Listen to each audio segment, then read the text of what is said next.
Hello மக்களே, welcome back to our channel. Last வீடியோவில் நாம் ஒரு 49 கேள்விகள் ப்ரீவியஸ் இயர் கொஷின்ஸ் டிஸ்கஸ் பண்ணியிருந்தோம். அந்த வீடியோவோட கண்டினியூவேஷனாக இந்த வீடியோ இருக்க போகுது. நீங்கள் இன்னும் அந்த வீடியோ பார்க்கல அப்படின்னா அந்த வீடியோவோட லிங்க் நான் டிஸ்கிரிப்ஷனில் கொடுக்குறேன். அந்த வீடியோ பாருங்கள், சரிங்களா? இந்த வீடியோவில் 50வது கொஷின், தேசிய கூட்டுறவு விவசாய மற்றும் ஊரக வளர்ச்சி வங்கிகளின் கூட்டமைப்பு எங்கு தோற்றுவிக்கப்பட்டது? தேசிய கூட்டுறவு விவசாய மற்றும் ஊரக வளர்ச்சி வங்கிகளின் கூட்டமைப்பு எங்கு தோற்றுவிக்கப்பட்டது? ஆன்சர் மும்பை. மாவட்ட மத்திய கூட்டுறவு வங்கிகளின் வங்கியாக எந்த வங்கி செயல்படுகிறது? மாவட்ட மத்திய கூட்டுறவு வங்கிகளின் வங்கியாக எந்த வங்கி செயல்படுகிறது? மாநில கூட்டுறவு வங்கி. 1970ஆம் ஆண்டில் ரிசர்வ் வங்கி கிராமப்புற கடன் அமைப்பை மறு ஆய்வு செய்வதற்காக டேஷை அமைத்தது. அதாவது எதனை அமைத்தது அப்படின்னு வரும். அனைத்திந்திய கிராமப்புற கடன் மறு ஆய்வு கழகத்தை அமைத்தது. அனைத்திந்திய கிராமப்புற கடன் மறு ஆய்வு கழகத்தை அமைத்தது. லேம்ஸ் அண்ட் ட்ரைஃபெட் டேஷ் இன மேம்பாட்டிற்காக செயல்படுகிறது. லேம்ஸ் அண்ட் ட்ரைஃபெட் அட்டவணைப்படுத்தப்பட்ட பழங்குடியினர்கள். அட்டவணைப்படுத்தப்பட்ட பழங்குடியினர்கள், அதாவது ஷெட்யூல்டு கேஸ்ட்னு சொல்லுவோம்ல, அவங்களுக்காக இது செயல்படுகிறது. Lames and TRIFED. நபார்டு எந்த ஆண்டு நிறுவப்பட்டது? நபார்டு 1982ஆம் ஆண்டு நிறுவப்பட்டது. ஏடிஎம்மின் விரிவாக்கத்தை எழுதுக. ஆட்டோமேட்டட் டெல்லர் மிஷின்னு சொல்லுவோம். பேர்டன் விரிவாக்கம். பேர்டன் விரிவாக்கம் ஃபர்ஸ்ட் இங்கிலீஷில் பார்த்துடலாம். BIRD B refers for bankers institute. Banker institute of rural development. So இதுதான் பார்த்திங்கன்னா பேர்டு, BIRD. இதோட தமிழாக்கம் என்ன அப்படின்னா கிராம அபிவிருத்திக்கான வங்கியாளர்கள் நிறுவனம். ஆப்ஷன் ஏ, கிராம அபிவிருத்திக்கான வங்கியாளர்கள் நிறுவனம். அடுத்த கொஷின், 57வது கொஷின், ICAவின் தலைமையகம் அமைந்துள்ள இடம். ICAவின் தலைமையகம் அமைந்துள்ள இடம். ஃபஸ்ட்டு ICA அப்படின்னா இன்டர்நேஷ்னல் கோஆப்ரேட்டிவ்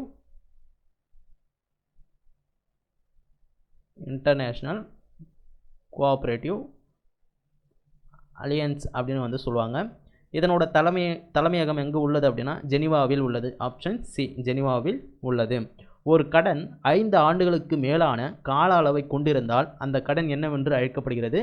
நீண்டகால கடன் என்று அழைக்கப்படுகிறது. ஒரு கடன் 5 ஆண்டுகளுக்கு மேலான கால அளவை கொண்டிருந்தால் அந்த கடன் நீண்டகால கடன் என அழைக்கப்படுகிறது. கோடிடாத காசோலை என்பது ஓப்பன் செக். கோடிடாத காசோலை என்பது ஓப்பன் செக்னு சொல்லுவாங்க. அப்போது ஆப்ஷன் ஏ, திறந்த காசோலை. உறுதிமொழி குறிப்புகள் டேஷுக்கு உதாரணம். உறுதிமொழி குறிப்புகள் எதற்கு உதாரணம்?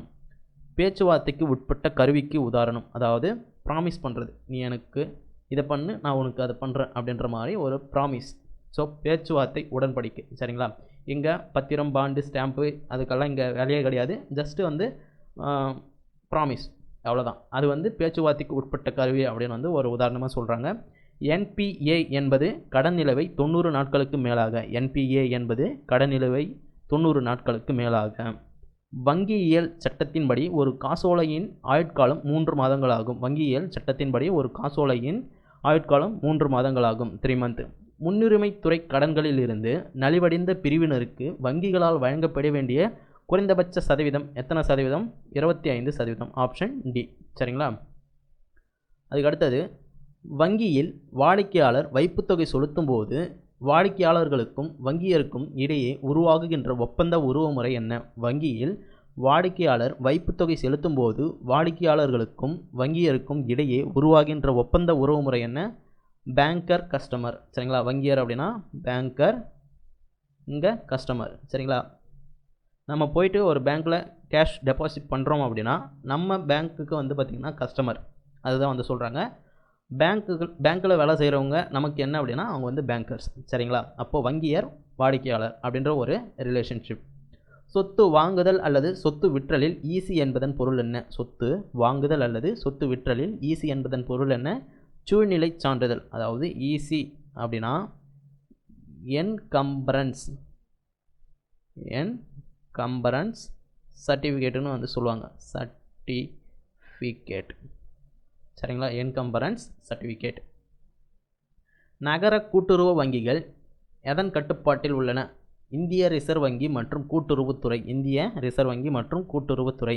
கூட்டுறவு வங்கியில் எந்த நிதியை கடன் வழங்கும் நிதியாக பயன்படுத்தக்கூடாது? ரிசர்வ் ஃபண்டை வந்து கடன் வழங்கும் நிதியாக பயன்படுத்தக்கூடாது. ரிசர்வ் ஃபண்டுன்னு சொல்லுவாங்க. அதுதான் வந்து காப்பு நிதி. இந்த காப்பு நிதி அல்லது இன்னொரு பேர் வந்து சொல்லுவாங்க சேம நிதி அப்படின்னு. இதோட சதவீதம் எவ்வளோ தெரியுமா? 20%. சரிங்களா? இந்த நிதியை வந்து ஒருத்தருக்கு கடன் வழங்குறதுக்காக இந்த நிதியை வந்து பயன்படுத்தக்கூடாது அப்படின்னு வந்து சொல்லியிருக்காங்க. எங்கள் கூட்டுறவு வங்கியில் வந்து இந்த நிதியை ஒருத்தருக்காக கடன் வழங்குறதுக்காக பயன்படுத்தக்கூடாது. சேம நிதி அல்லது காப்பு நிதி, ரிசர்வ் ஃபண்ட். பின்வருவனவற்றில் எது விவசாயம் சாராத கடன் கூட்டுறவு சங்கம் வங்கி? விவசாயம் சாராத கடன் கூட்டுறவு சங்கம் நகர கூட்டுறவு வங்கி. சரிங்களா? நகர கூட்டுறவு வங்கி வந்து விவசாயம் சாராத கடன் கூட்டுறவு சங்கம். எதிர்காலத்தில் பயிரிடப் போகும் பயிர்களுக்கான கடன் பயிர்க்கடன் என அழைக்கப்படும். எதிர்காலத்தில் பயிரிடப் போகும் பயிர்களுக்கான கடன் பயிர்க்கடன் என அழைக்கப்படும். கேசிசியின் விரிவாக்கத்தை எழுதுக. கேசிசியின் விரிவாக்கத்தை எழுதுக. கிசான் கிரெடிட் கார்டுன்னு சொல்லுவாங்க. இயர் வந்து பார்த்திங்கன்னா 1988 ஆகஸ்ட் மந்த்து. 1988 August month. அப்போ இதோட தமிழாக்கம் பார்த்தோம் அப்படின்னா கிசான் கடன் அட்டை. கிரெடிட் அப்படின்னா கடன், கிசான் கடன் அட்டை. அடுத்தது, கூட்டுறவு கணக்கியலில் கடன் பரிவர்த்தனைகள் எதன் பக்கத்தில் உள்ளிடப்படுகின்றன? எந்த பக்கத்தில் உள்ளிடப்படுகின்றன? ரசீது மற்றும் கட்டணம் இரண்டிலும். ரசீது மற்றும் கட்டணம் இரண்டு பக்கத்திலும் உள்ளிடப்படுகின்றன. இவற்றில் எது இரட்டைப்பதிவு கணக்கு முறையின் விதிகளில் ஒன்றாகாது? ஆன்சர் வந்து பார்த்திங்கன்னா ஆப்ஷன் டி, மேற்கூறியது எதுவும் இல்லை. மேற்கூறிய எதுவும் இல்லை அப்படின்னு சொல்லியிருக்காங்க. ஆப்ஷன் ஏ என்ன பார்த்தோம் அப்படின்னா நபர் சார்ந்த நடவடிக்கைகள். நபர் சார்ந்த நடவடிக்கைகள்னால் பர்சனல் அக்கௌண்ட் வந்து இரட்டைப்பதிவு கணக்கு முறையின் விதிகளில் ஒன்று அப்படின்னு வந்து சொல்லியிருக்காங்க. அப்போ இது இல்லை, பர்சனல் அக்கௌண்ட்டு கிடையாது. சொத்து மற்றும் சொத்துக்கள் சார்ந்த நடவடிக்கைகள், அசட்ஸ். சரிங்களா? வருவாய் மற்றும் இன்கம் அண்டு செலவு, இதை சார்ந்த நடவடிக்கைகள் வந்து இரட்டைப்பதிவு கணக்கு முறையின் விதிகளில் ஒன்று ஆகுமா அப்படின்னா அதுவும் கிடையாது. ஸோ அப்போ எதுவுமே வந்து கிடையாது, மேற்கூறிய எதுவும் இல்லை. 73வது, ஆட்களின் குழு அல்லது அமைப்பு அல்லது சங்கம் சார்புடைய கணக்குகளை இவ்வாறு அழைப்பர். சட்டமுறை அமைப்பு கணக்கு. சட்டமுறை அமைப்பு கணக்கு. இருப்பு நிலை குறிப்பில் இருப்பு ஒரு வழக்கமான வரிசையில் ஏற்பாடு செய்யப்பட்டுள்ளது. இது மார்ஷலிங் வரிசை என்று அழைக்கப்படுகிறது. மார்ஷலிங் வரிசை என்று அழைக்கப்படுகிறது. இருப்பு நிலை குறிப்பில் இருப்பு ஒரு வழக்கமான வரிசையில் ஏற்பாடு செய்யப்பட்டுள்ளது. இது மார்ஷலிங் வரிசை என்று அழைக்கப்படுகிறது. தளவாடங்கள் பற்றாக்குறைக்கு உருவாக்கப்பட்ட காப்பு சட்ட ரீதியற்ற காப்பு என அழைக்கப்படுகின்றது. தளவாடங்கள் பற்றாக்குறைக்கு உருவாக்கப்பட்ட காப்பு சட்ட ரீதியற்ற காப்பு என்று அழைக்கப்படுகிறது. அடுத்தது, கூட்டுறவு ஆண்டு டேஷாக கருதப்படுகிறது. ஜூலை 1 முதல் ஜூன் 30 வரை. ஜூலை 1 முதல் ஜூன் 30 வரை கூட்டுறவு ஆண்டு என்று கருதப்படுகிறது. கூட்டுறவு சங்கத்தில் பராமரிக்கப்படும் இவற்றில் எது சிறப்பு துணை பேரேடு இல்லை? பேரேடு, இங்கேயும் பேரேடு, நுழைவு புத்தகமும் ஒரு பேரேடு தான். நாட்குறிப்பேடு வந்து பேரேடு கிடையாது. அப்போது இது வந்து இல்லைன்னு தான் கேட்டிருக்காங்க. ஆப்ஷன் டி, நாட்குறிப்பேடு என்பது சிறப்பு துணை பேரேடு கிடையாது. அங்கத்தினரின் பங்கு ஒதுக்கீடு, மாற்றுதல் மற்றும் திரும்ப பெறுதல் ஆகியவைகளை கையாளும் புத்தகம்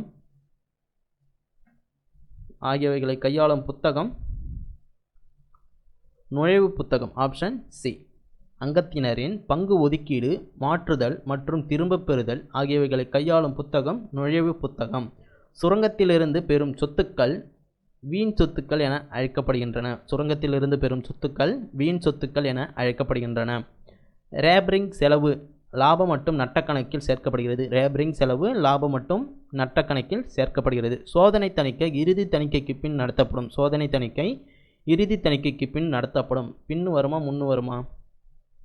இதுவும் கொஞ்சம் டவுட்டாக இருக்குது. ஆன்சர் வந்து கிராஸ் செக் பண்ணிக்கோங்க, கமெண்ட்ஸில் சொல்லுங்கள். சரிங்களா?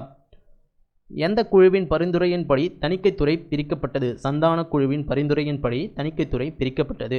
உறுப்பினர் விண்ணப்ப பதிவு 10 ஆண்டுகளாக சங்கத்தில் தக்க வைக்கப்படுகிறது. உறுப்பினர் விண்ணப்ப பதிவு 10 ஆண்டுகளாக சங்கத்தில் தக்க வைக்கப்படுகிறது. ஆப்ஷன் டி, 10 ஆண்டுகள். சரிங்களா? இருப்புநிலை குறிப்பில் பொறுப்புகளை விட சொத்துக்கள் அதிகமாக இருப்பது என்னவென்று அழைக்கப்படுகிறது? புத்தக லாபம் என்று அழைக்கப்படுகிறது. இருப்புநிலை குறிப்பில் பொறுப்புகள் வந்து நம்ம கொடுக்க வேண்டியது, சொத்துக்கள் வந்து நமக்கு லாபம். சரிங்களா? அப்போது லாபம் வந்து அதிகமாக இருக்கும்போது அது என்னவென்று அழைக்கப்படுகிறது? புத்தக லாபம் என்று அழைக்கப்படுகிறது. கூட்டுறவு சங்கத்தில் அனைத்து ரொக்கம் மற்றும் ரொக்கச்சாரா நடவடிக்கைகளை பதிவு செய்வது.